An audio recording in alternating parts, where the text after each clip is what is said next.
Otimantemu akwantufoɔ a ɛne ahyɛnkafoɔ mo ɛnam NKWANTA KPASSA ɛkwan no so no sese o maka ensinsemu nansanie wekwa nkɔka ɛma ne nyina no ɛyɛ tebea ɛkwan no ɛwɔ mu sese ya no ɛna amasa ahoyehia no aba wɔ hɔ.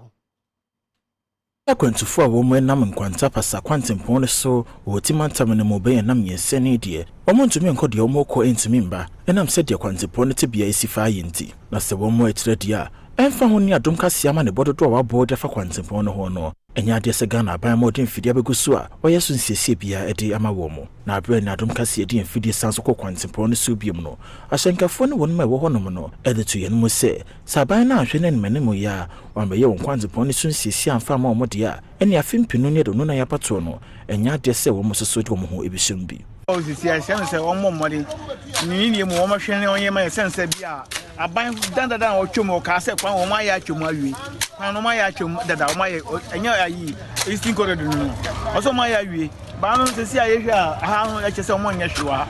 so ho nti yɛbɛsra aban a wɔte so sɛ wɔn mmɔmɔde nso wɔn yɛ bibi mai emsen there be say 1 month ekwen we asai wa ha ya ka ho asem sɛ da bia me de ha me no sɛ aha ye krom da bia me te ha no ma wo ba ho sɛ na ye di machines esusu kwan no sɛ ye di 15 years ye kwan enti ye be sere aban bra no be bo hwe ka se na gina ho bebrei adua na omri kwa akra no ye nua no mo wo ho no no nyina no omo pa adua na ato e na omo be pake wa ha no no aha nye dwa nde ko busum ba ko ni bebi ni ka se ne ba aha nkwa na ya moda omutimi nko mbinu kropa mu ni tofom anu hu mbobo ntina me ma hu ana ma be gina ateke we mu si me be ya ateke no na ka na bi sinye de enya nko na se wo mpanfo wa ha omu ndi mboaye ka omu sise come on pe si won sikele